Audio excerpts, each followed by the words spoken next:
Hello everyone, कैसे हो आप लोग। जल्दी से जुड़ जाइए, जल्दी से जुड़ जाइए। हमने हमारा वादा 20 जुलाई को था कि हम एक नए सेशन को स्टार्ट करने जा रहे हैं, नई ई सीरीज को स्टार्ट करने जा रहे हैं। तो हम लेके आगे हैं। आज है 20 जुलाई 2026। 20 जुलाई 2026 है आज। हमने आपको पिछले वीडियो में एक वादा किया था कि हम 20 जुलाई को एक सीरीज स्टार्ट करने जा रहे हैं, जो कि राजस्थान की सबसे बड़ी वैकेंसी के लिए है। तो आई होप आपने इस टारगेट को अचीव करने का प्लान बनाया होगा। यदि प्लान बनाया है तो जल्दी से जुड़ जाइए, जल्दी जुड़ जाइए, जल्दी जुड़ जाइए।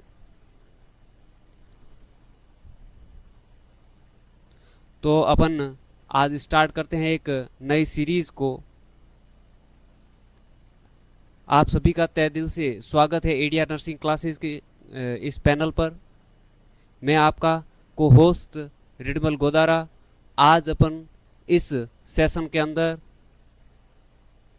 पूरे सिलेबस की सबसे छोटी इकाई और ह्यूमन या फिर किसी भी जीव की सबसे छोटी इकाई से अपन इस सेशन को स्टार्ट करेंगे। आज अपना टॉपिक है cell structure and function. Cell क्या चीज़ होती है, सेल की स्ट्रक्चर क्या है, सेल के फंक्शन क्या है, आज अपन इस सेशन के अंदर पढ़ेंगे। तो बिना किसी देरी के अपन इस टॉपिक को स्टार्ट करते हैं। फिर से एक बार एडिया नर्सिंग क्लासेस के साथ आपका सभी का तहे दिल से स्वागत है।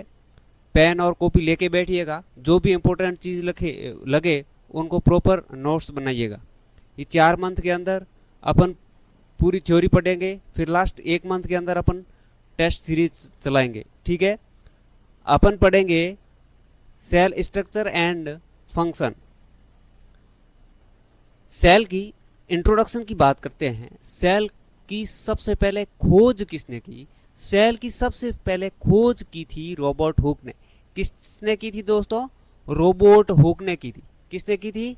रॉबर्ट हुक ने की थी। सन 1665 में की थी। ठीक है, और इन्होंने क्या है, कॉक स्लाइड, जो कॉक स्लाइड है उसमें देखा था एक डेड सेल की खोज हुई थी। ठीक है, रॉबर्ट हुक ने की थी, वो एक डेड सेल थी। और जो ल्यूवन हॉक है, इन्होंने क्या किया था, सबसे पहले खुद की माइक्रोस्कोपी के द्वारा लाइव सेल को देखा था। ठीक है, यदि सब एग्जाम में पूछा जाए कि सबसे पहले लाइव सेल की खोज किसने की, तो लाइव सेल की खोज ल्यूवन हॉक आएगा।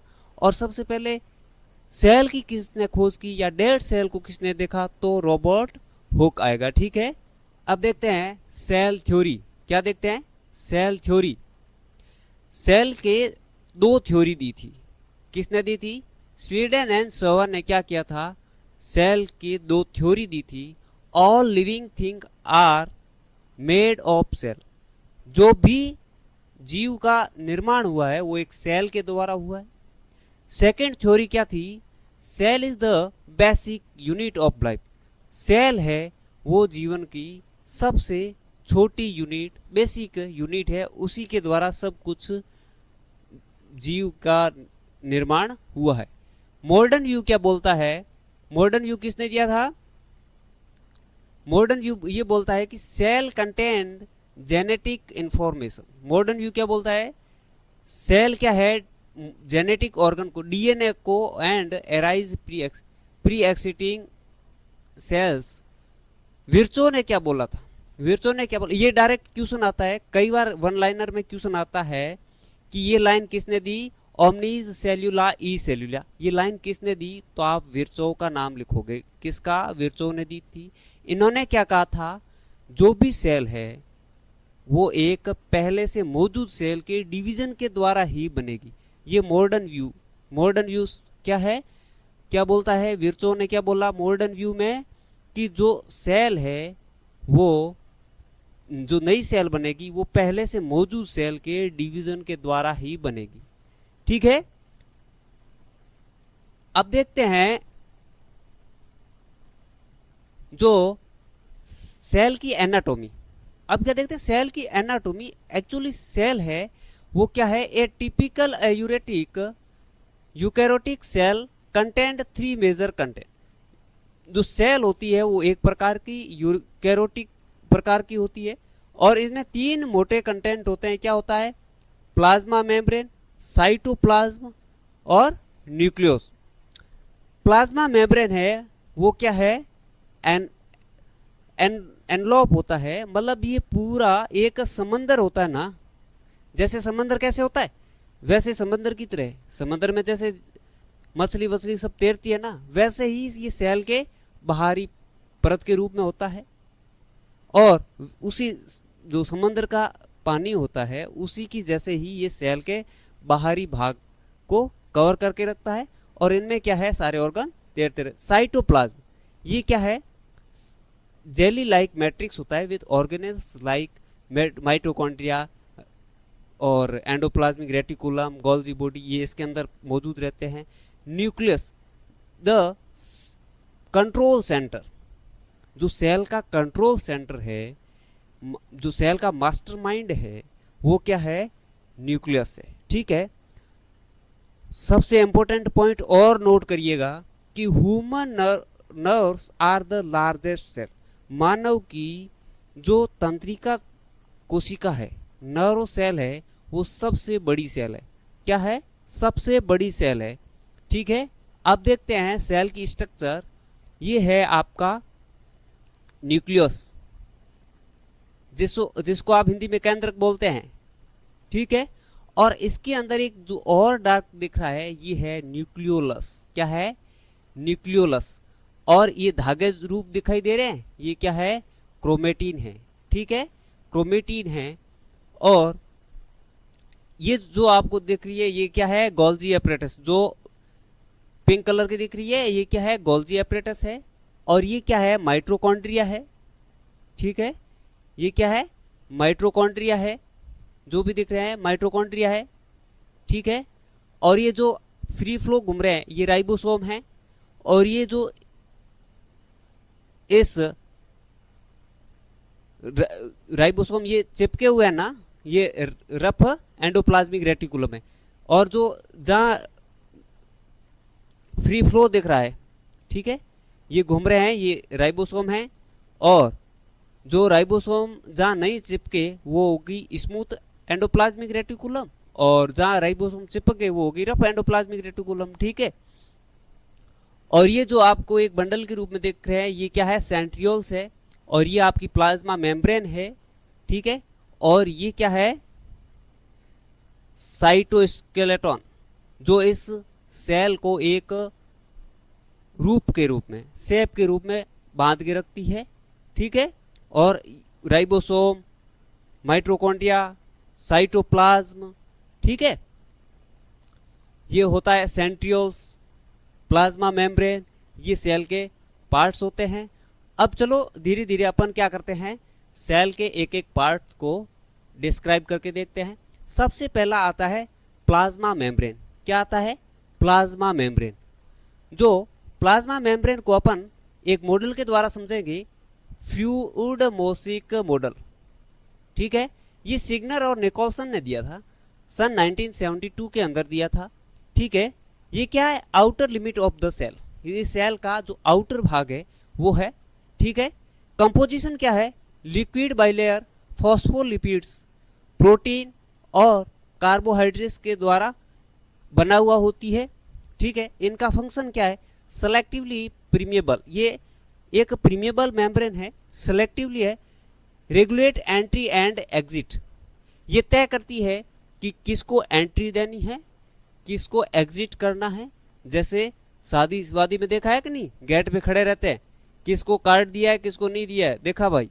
ठीक है, वैसे ही इसका फंक्शन है, जो प्लाज्मा मेम्ब्रेन है इसका फंक्शन है किसको अंदर आने देना है, किसको बाहर धकेलना है। ठीक है, जैसे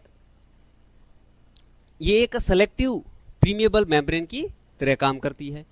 हमेशा ध्यान रखें, नोट करके रखें, RBC membrane has 52% protein and 40% lipid. विशेषकर ध्यान रखें कि जो आपके एग्जाम में क्वेश्चन आएगा वन लाइनर, आरबीसी का कंपोजिशन। तो आरबीसी का कंपोजिशन क्या है, 52% प्रोटीन एंड 40% है आपके लिपिड, ठीक है ना। ये देखो, ये प्लाज्मा मेम्ब्रेन है, ठीक है, ये क्या है, चैनल प्रोटीन है, फास्फोलिपिड्स है एंड कैरियर प्रोटीन्स है, ठीक है, और क्या है, ग्लाइको प्रोटीन है, ठीक है, इंटरग्लल प्रोटीन्स है, और ये क्या है, कोलेस्ट्रॉल है, ठीक है, पेरिफेरल प्रोटीन है। ये एक होती है प्लाज्मा मेम्ब्रेन की स्ट्रक्चर, ठीक है। स्ट्रक्चर की आप स्क्रीनशॉट ले सकते हो, ऐसी स्ट्रक्चर अपने नोटबुक के अंदर बना लें और ये पॉइंट नोट कर लें, ठीक है। और याद रखें, एक ये पॉइंट जरूर नोट करें, आरबीसी है, आरबीसी मेम्ब्रेन, ठीक है, आरबीसी मेम्ब्रेन करना, ठीक है, आरबीसी मत कर देना, आरबीसी मेम्ब्रेन लिखना आगे, मैंने आरबीसी बोल दिया होगा, ठीक है, मेम्ब्रेन जरूर ऐड करना, नहीं तो सब कबाड़ा हो जाएगा। आरबीसी मेम्ब्रेन लिखना, आरबीसी मेम्ब्रेन है वो क्या है, 52% प्रोटीन, 40% आपके लिपिड के द्वारा बनी होती है। अब नेक्स्ट देखते हैं आपके माइटोकॉन्ड्रिया, किसको, माइटोकॉन्ड्रिया को। माइटोकॉन्ड्रिया क्या है, power house of the cell, इसको power house of the cell कहा जाता है। अपन बचपन से पढ़ते आ रहे हैं, कोशिका का पावर हाउस, ऊर्जा घर कौन सा है, आपका माइटोकॉन्ड्रिया। कौन सा है, mitochondria. The site of aerobic respiration and production ATP. ATP की फुल फॉर्म क्या है, एडेनोसिन ट्राइफॉस्फेट। ये क्या बोल रहा है कि जो एरोबिक रेस्पिरेशन है, एकमात्र साइट है जहां एरोबिक रेस्पिरेशन होता है और क्या प्रोडक्शन होता है एटीपी का, जो क्या है एटीपी बनती है। एटीपी का फुल फॉर्म क्या है, एडेनोसिन ट्राइफॉस्फेट, ठीक है। Contain it's oven DNA. Mitochondria एक ऐसा ऑर्गेनेल्स है जो सेल के अलावा खुद का डीएनए लेके रखता है, ठीक है। जहां जरूरत होती है सेल के अंदर ज्यादा ऊर्जा बनाने की, वहां माइटोकॉन्ड्रिया खुद की कॉपी करता है। तो क्या है, इनके पास खुद का डीएनए होता है ताकि खुद की कॉपी जल्दी कर पाए, इसलिए इसको सेमी ऑटोनॉमस भी कहा गया है, ठीक है। Inner fold called cristae increase surface. जो इनर फोल्ड है, ठीक है, जो इनर फोल्ड है आपके ये, ठीक है, इनको क्या बोला गया है, क्रिस्टी बोला गया है। क्यों, ये क्या फोल्ड क्या करते हैं, जब ज़्यादा एटीपी बनानी हो तो क्या है, ये अपनी जगह को और बढ़ा लेते हैं और एटीपी ज़्यादा रिजर्व हो पाती है।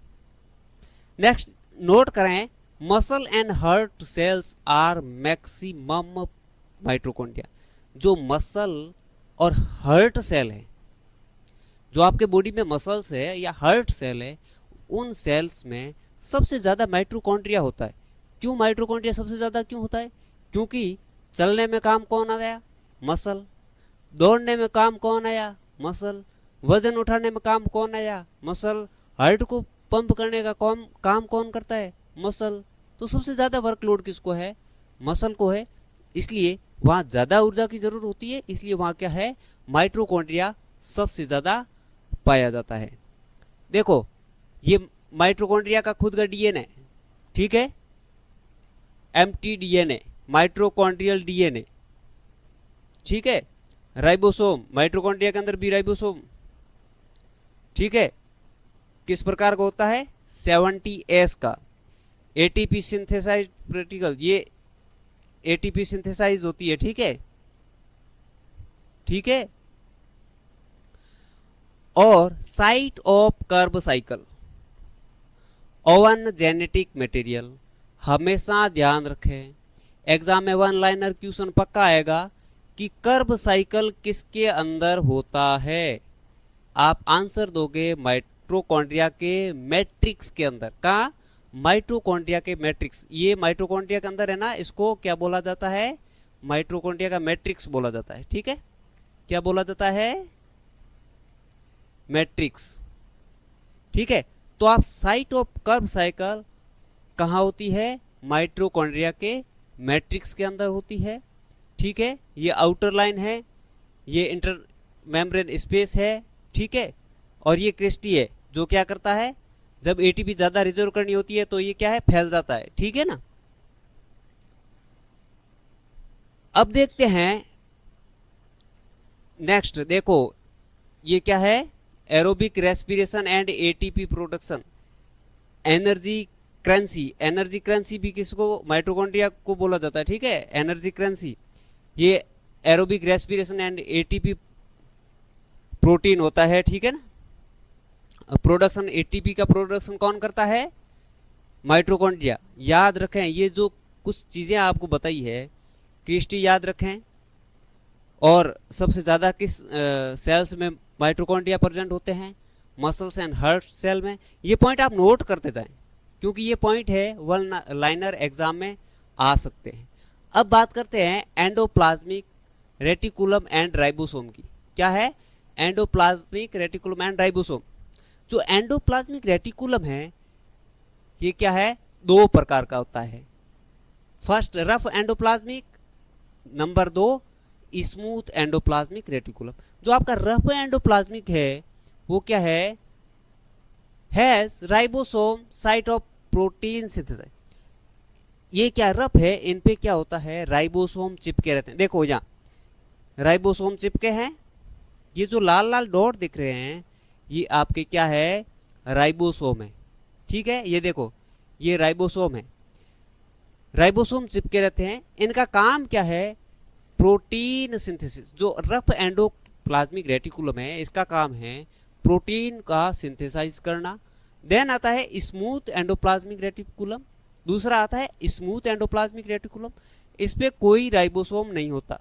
देखो ये ऐसी होती है फ्री फ्लो, कोई राइबोसोम इस पे नहीं होता। ठीक है, और ये क्या करती है, जो स्मूथ एंडोप्लाज्मिक रेटिकुलम है ये आपके लिपिड और स्टेरॉइड का काम करती है। लिपिड को सिंथेसाइज एंड स्टेरॉइड को सिंथेसाइज करने का काम करती है। ठीक है, अब देखते हैं जो राइबोसोम है ये आपका राइबोसोम है। ठीक है, राइबोसोम में तीन साइट होती है, A P E, A site, P site and E site. ठीक है, ये तीन सबन्यूट्स के द्वारा बनी होती है। ठीक है ना। दो सबन्यूट होते हैं, लार्ज एंड स्मॉल। ठीक है, ये दो सबन्यूट्स है, सबन्यूट्स एक, सबन्यूट दो। ये जो पर्पल कलर का दिख रहा है वो लार्ज सबन्यूट्स है, 60s का होता है। और स्मॉल जो सबन्यूट्स है वो क्या है, 40s का होता है। ठीक है, और प्लस 60s। ठीक है, दोनों मिलके 80s बनते हैं। ठीक है, यहाँ गणित वाला वो मैथमेटिक्स वाला वो यूज नहीं होगा कि 60 + 40 100 क्यों नहीं हुआ, क्योंकि यहाँ होता है डिसेंडिमेटेशन होता है। ठीक है ना, इसलिए ये मिलके राइबोसोम बना 40s + 60s। ठीक है, 40s सबन्यूट्स जो है स्मॉल है और जो लार्ज है वो 60s सबन्यूट्स है, मिलके क्या बने हैं, राइबोसोम। और मिलके ये क्या काम करेंगे, ठीक आपके पॉलीपेप्टाइड चेन है, ये क्या है, पॉलीपेप्टाइड चेन बनेगी इसमें।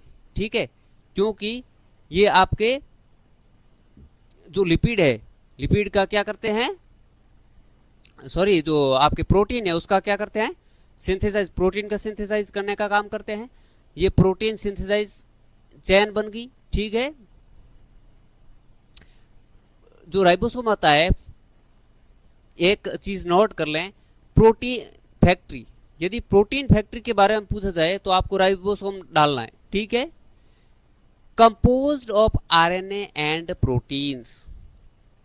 ठीक है, क्या है, कंपोज्ड क्या करती है, RNA and protein. Smallest organelles, ये सबसे छोटा सेल का सबसे छोटा ऑर्गेनेल्स है वो क्या है, राइबोसोम है। नॉन मेम्ब्रेनस, इस पे कोई मेम्ब्रेन नहीं होती। फाउंड फ्री और अटैच्ड ईयर, ये क्या है, जो प्लाज्मा है उसके अंदर फ्री घूमता रहता है, या फिर क्या है आपके जो रफ एंडोप्लाज्मिक रेटिकुलम है उसके चिपक जाता है, ठीक है। और क्या है, प्रोटीन सिंथेसाइज का काम करता है। अब देखते हैं, ये है आपके रफ एंडोप्लाज्मिक रेटिकुलम, ठीक है, ये है आपके स्मूथ एंडोप्लाज्मिक रेटिकुलम। जो एंडोप्लाज्मिक रेटिकुलम है जिसपे राइबोसोम चिपक गए वो हो गई रफ, नहीं चिपके हैं वो हो गई स्मूथ। जो रफ एंडोप्लाज्मिक रेटिकुलम है वो प्रोटीन सिंथेसाइज का काम करती है राइबोसोम के द्वारा। किसके द्वारा, राइबोसोम के द्वारा। और क्या है, प्रोटीन को फोल्डिंग एंड मॉडिफिकेशन का काम करती है, ठीक है। एंड जो आपका स्मूथ एंडोप्लाज्मिक रेटिकुलम है वो लिपिड का सिंथेसाइज का काम करती है, steroid and phospholipids, and calcium storage का काम करती है मसल सेल में। जो मसल सेल है उसमें क्या है, कैल्शियम का स्टोरेज करने का काम ये करती है आपके smooth endoplasmic reticulum. And detoxification, liver cell, liver में क्या है, ड्रग्स एंड जो आपके हार्मफुल कंटेंट होते हैं, मेडिकेशन का हो गया या फिर और कोई जो हार्मफुल है, उनका डिटॉक्सिफिकेशन करने का काम क्या है, लीवर सेल में ये रफ स्मूथ एंडोप्लाज्मिक रेटिकुलम करती है, ठीक है। कार्बोहाइड्रेट मेटाबॉलिज्म, जो कार्बोहाइड्रेट है उनके मेटाबॉलिज्म में स्मूथ एंडोप्लाज्मिक रेटिकुलम पार्टिसिपेट करती है, ठीक है। ये था आपके rough and smooth endoplasmic reticulum and ribosome, ठीक है। आगे देखें, आपका प्रोटीन बन गया, लिपिड बन गया, सब कुछ बन गया। अब इनको पैकेजिंग एंड डाइजेशन का काम कौन करता है। पैकेजिंग, जो आपके प्रोटीन बना, ठीक है, प्रोटीन बना, उसको गोल्जी अपरेटस होती है, वो क्या है, पैकेजिंग एंड शिपिंग का काम करती है। आपको पूछा जाए कि पैकेजिंग एंड शिपिंग का काम कौन करता है, तो गोल्जी अपरेटस होती है, वो क्या है, पैकेजिंग एंड शिपिंग का काम करती है। Modified and route proteins to their destination, जो सेल को मॉडिफाई करती है, of the cell, centre of the cell, ये क्या है, सेल का पैकेजिंग एंड शिपिंग सेंटर है गोल्जी अपरेटस, और जो प्रोटीन है उसको मॉडिफाई करके और प्रोटीन को अपने रूट पे भेजती है। जो गोल्जी बॉडी होती है, गोल्जी अपरेटस होती है, वो क्या है, प्रोटीन, जो प्रोटीन सिंथेसाइज हो गया उसको पैकेज करती है और जहाँ प्रोटीन की आवश्यकता है उस रूट पे भेज देती है कि तुम जा भाई वाह, तेरे को उस जगह जाना है। वो रूट निर्धारित कौन करती है, गोल्जी अपरेटस करती है, ठीक है। उस रूट को गोल्जी अपरेटस निर्धारित करती है। देन आता है लाइसोसोम। ये ध्यान रखें, पॉइंट जो डार्क कर रखे हैं उनको नोट करके रखें, क्योंकि एग्जाम में वन लाइनर क्वेश्चन यहीं से आते हैं। ये नोट कर लें, packaging and shipping centre of the cell Golgi apparatus, and suicidal bag lysosome, जिसको बोलता है आत्मघाती थैली। बहुत पढ़ते थे अपन, आत्मघाती थैली, सेल का आत्मघाती थैली किसको कहते हैं, लाइसोसोम को। तो ये हमेशा ध्यान रखें, सुसाइडल बैग लाइसोसोम, ठीक है। Known as suicidal bag contain powerful hydrolytic enzyme. जो लाइसोसोम है वो हाइड्रोलाइटिक एंजाइम, बहुत पावरफुल हाइड्रोलाइटिक एंजाइम लेके बैठता है to digest waste and damage organelles. इसको सुसाइडल बैग क्यों कहा जाता है, क्योंकि सेल के अंदर कोई ऑर्गेनेल्स है वो खराब हो गया है या बीमार हो गया, कुछ भी होगा, उसकी गड़बड़ी होगी तो उसको खुद पचा लेती है, लाइसोसोम में वो पचा लेता है। या कोई सेल है वो डैमेज हो गई है, ठीक है, या बीमार हो गई है, तो उस सेल को क्या है, ये लाइसोसोम फट जाता है खुद, और उस सेल को ही डिस्ट्रॉय करके खा जाता है। इसीलिए इसको आत्मघाती थैली या सुसाइडल बैग कहा गया है। ये किस माध्यम से करती है? Hydrolytic enzyme. ठीक है, ये काम हाइड्रोलाइटिक एंजाइम, बहुत हाई एसिडिक पीएच में काम होता है ये। ठीक है, अब देखते हैं सेल ट्रांसपोर्टेशन मैकेनिज्म। सेल का ट्रांसपोर्टेशन मैकेनिज्म देखते हैं। सबसे पहले पैसिव, क्या देखते हैं? Passive, high to low concentration. High to low concentration, इसमें एटीपी की जरूरत नहीं रहती, आपके ओस्मोसिस होता है। ठीक है, डिफ्यूजन एंड ओस्मोसिस पैसिव की कैटेगरी में हो गए। ठीक है, डिफ्यूजन एंड ओस्मोसिस, इनमें क्या है? आपके एटीपी की जरूरत नहीं होती।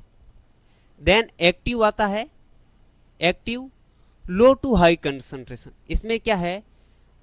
कोई भी chemicals low to high concentration में जाएंगे, जैसे आपके कैल्शियम एंड पोटेशियम पंप हो गया, कैल्शियम एंड पोटेशियम पंप हो गया। इसमें क्या है? एटीपी की जरूरत होती है। जब कभी भी पहाड़ पर, यदि कोई वाहन पहाड़ पर चढ़ाना है तो ज्यादा ईंधन की खपत होगी, और वैसे ही ये है कि low to high concentration, low concentration to high concentration की तरफ जाना है तो उसमें एटीपी का खर्च होगा। एंडोसाइटोसिस, इसमें क्या है? Injection of material. मेम्ब्रेन के अंदर कोई लार्ज मटेरियल को अंदर लेना है तो उसमें भी एटीपी की जरूरत होगी। ठीक है, उसको अपन क्या बोलते हैं? फेगोसाइटोसिस, सेल ईटिंग बोलते हैं, फेगोसाइटिस बोलते हैं। जैसे डब्ल्यूबीसी क्या है? बैक्टीरिया को खाने का काम करती है। ठीक है, बैक्टीरिया को खाने का काम करती है, उसको क्या फेगोसाइटोसिस बोलते हैं। ठीक है, फेगोसाइटोसिस का काम किसका है? डब्ल्यूबीसी का। बॉडी में जब बैक्टीरिया या कोई अन्य वायरस या कोई बाहर का पार्टिकल यदि बढ़ जाता है तो उसको डब्ल्यूबीसी डिस्ट्रॉय करने का काम करती है। ठीक है, बैक्टीरिया को। तो उसको खाने का काम किसने किया? इन लिया, बैक्टीरिया को अंदर लिया, मेहनत लगी, उसमें क्या है? एटीपी का खर्च हुआ, उसको बोल दिया फेगोसाइटिस, सेल ईटिंग। देन है एक्सोसाइटोसिस, मेम्ब्रेन से बाहर किसी को निकालना। एक्सपल्सन ऑफ मटेरियल, इसमें भी एटीपी की जरूरत होती है। हार्मोन सिक्रेशन, यदि किसी ग्लैंड के द्वारा हार्मोन सिक्रेशन हुआ, हार्मोन का सिक्रेशन हुआ, उसमें मेहनत लगी सेल की, उसमें भी आपके एटीपी खर्च हुआ। तो एटीपी खर्च हुआ किन में? एक्टिव, एक्टिव में आपके सोडियम पोटेशियम के पंप हो गए, या एक्सोसाइटोसिस या एंडोसाइटोसिस। ठीक है, इन ये क्या है? सेल का ट्रांसपोर्टेशन का मैकेनिज्म है। इनमें एटीपी खर्च हुई। ये passive, active, endocytosis and exocytosis, चार प्रकार से आपके सेल का ट्रांसपोर्टेशन का काम पूरा हुआ। ठीक है, अब देखते हैं आपके मोस्ट क्यूक एग्जामिनेशन फैक्ट। अपन अभी इस टॉपिक को जो भी जितना भी पढ़ा है इसके क्वेश्चन देखने वाले हैं, उनसे पहले आप इन फैक्ट को जरूर लिख लीजिए। जीरो न्यूक्लियस इन आरबीसी, जब आरबीसी परिपक्व हो जाती है उसके अंदर केंद्रक न्यूक्लियस नहीं होता। क्यों नहीं होता? क्योंकि वो एक परिपक्व आरबीसी है, उसको ऑक्सीजन लेके जानी है, तो वो एब्सेंट न्यूक्लियस होता है ताकि उसके अंदर हीमोग्लोबिन है वो प्रॉपर आ सके। ठीक है, अभी इन पॉइंट को आप अपनी नोटबुक में नोट कर लें। स्मॉलेस्ट सेल माइकोप्लाज्मा, जो स्मॉलेस्ट सेल है वो माइकोप्लाज्मा है। इसको क्या बोलते हैं? PPLO, pleuropneumonia like organelles. ठीक है, लार्जेस्ट ह्यूमन सेल ओवम। ठीक है, फीमेल का ओवम सबसे लार्जेस्ट सेल है। ठीक है, लॉन्गेस्ट सेल, सबसे लंबी सेल, न्यूरॉन, नर्व सेल, कोशिका तंत्रिका, कोशिका तंत्रिका, नर्व सेल सबसे लंबी होती है, 1 मीटर तक होती है इसकी लंबाई। Nucleolus, site of RNA synthesize. Nucleolus है जो आपके इस न्यूक्लियस के अंदर पाया जाता है, ठीक है। न्यूक्लियस के अंदर न्यूक्लियोलस पाया जाता है, मैंने बताया ना एक न्यूक्लियस के अंदर न्यूक्लियोलस डार्क पॉइंट सा, ठीक है, वो आपके साइट ऑफ आरएनए, आरएनए का सिंथेसाइज करने का काम करता है। ये था आपका सेल, सेल स्ट्रक्चर, सेल का ट्रांसपोर्टेशन, सेल के अंदर कौन से ऑर्गेनल्स पाए जाते हैं। अब पढ़ते हैं सबसे इंपॉर्टेंट टॉपिक की ओर। प्रॉपर वन लाइनर क्वेश्चन देखेंगे अपन, ठीक है। कौन से देखेंगे? One liner question. बोर तो नहीं हो रहे हो? अभी सीरीज का पहला दिन स्टार्ट हुआ है, अभी ऐसे मत कीजिए, कमेंट आने दीजिए धड़ाधड़, इस वीडियो को शेयर करते रहिए, ठीक है ना। तो अभी देखते हैं अपन one liner question.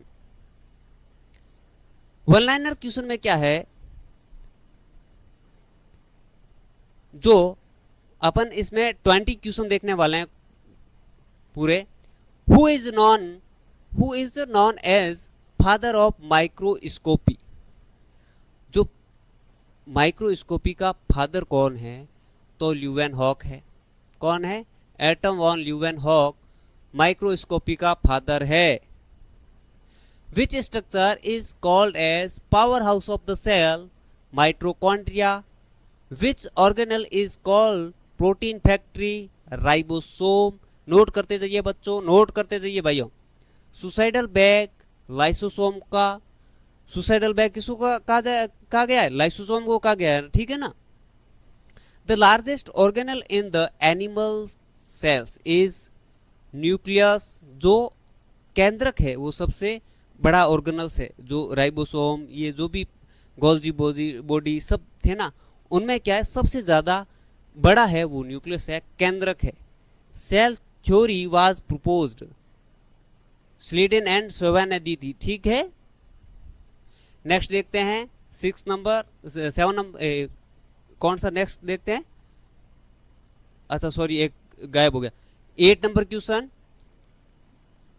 The membrane around the vesicle called tonoplast. Sodium potassium pump example किसके हैं? एक्टिव ट्रांसपोर्टेशन के। Plant cell wall is minimally composed of cellulose, ठीक है। जो प्लांट सेल होती है, प्लांट सेल की वॉल है वो कंपोज्ड किसके द्वारा होती है? सेल्यूलोज के द्वारा, ठीक है। Which human cell lack of nucleus at maturity. किस सेल के अंदर मैच्योरिटी के टाइम केंद्र की अनुपस्थिति होती है? उसमें आएगा mature RBC, red blood cell. Packaging and shipping centre Golgi apparatus करती है। पैकेजिंग एंड शिपिंग सेंटर आपको मैंने बताया था गोल्जी एपरेटस करती है। देन क्या है? The longest cell in the human body. Human body के अंदर सबसे लंबी सेल कौन सी है? तो नर्व सेल। नर्व सेल क्या है? सबसे लंबी सेल है। आगे देखें, what is the energy currency of the cell. What is the energy currency of the cell? ATP. ATP को क्या कहा गया है? Energy currency of the cell, ठीक है। Adenosine triphosphate. Site of the lipid synthesis. जो लिपिड का synthesis है वो कहाँ होता है? स्मूथ एंडोप्लाज्मिक रेटिकुलम में होता है। And movement of water across a semi permeable membrane. देखो मूवमेंट, ये ओस्मोसिस, ये आपके पैसिव होगा। ये क्या है? पैसिव ट्रांसपोर्टेशन का काम हुआ, ठीक है। पैसिव ट्रांसपोर्टेशन का काम हुआ। पैसिव ट्रांसपोर्टेशन का है जो ट्रांसपोर्टेशन मैगजीन में आपने पढ़ा था, उसमें पैसिव ट्रांसपोर्टेशन के अंदर आएगा movement of water across semi permeable membrane. Water का मूवमेंट है वो क्या है? ओस्मोसिस होगा। इसमें एटीपी खर्च नहीं होगी, ध्यान रखना, इसमें एटीपी खर्च नहीं होगी। The fluid protein of the cytoplasm is cytosol. Chromosome are primary found in nucleus. जो क्रोमोसोम है वो किसके अंदर पाए जाते हैं? न्यूक्लियस के अंदर। Which is the smallest known and living cell? Mycoplasma. जो माइकोप्लाज्मा है सबसे छोटी सेल है। ठीक है, ये था अपना आज का topic, cell and cell structure, और कुछ अपने क्वेश्चन पढ़े 20 के आसपास। ठीक है, कुछ हटके है, कुछ इस टॉपिक के अंदर थे।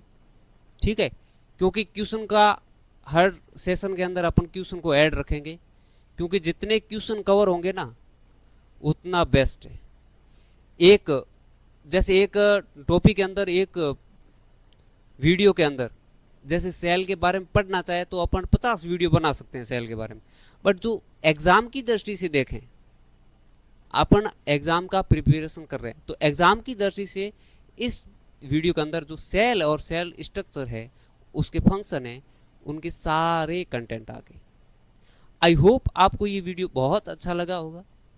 यदि वीडियो अच्छा लगा है तो कमेंट करिए, शेयर करिए, लाइक करिए, और अपने दोस्तों के साथ भी शेयर करिए, और एडीआर नर्सिंग क्लासेस को सपोर्ट करिए।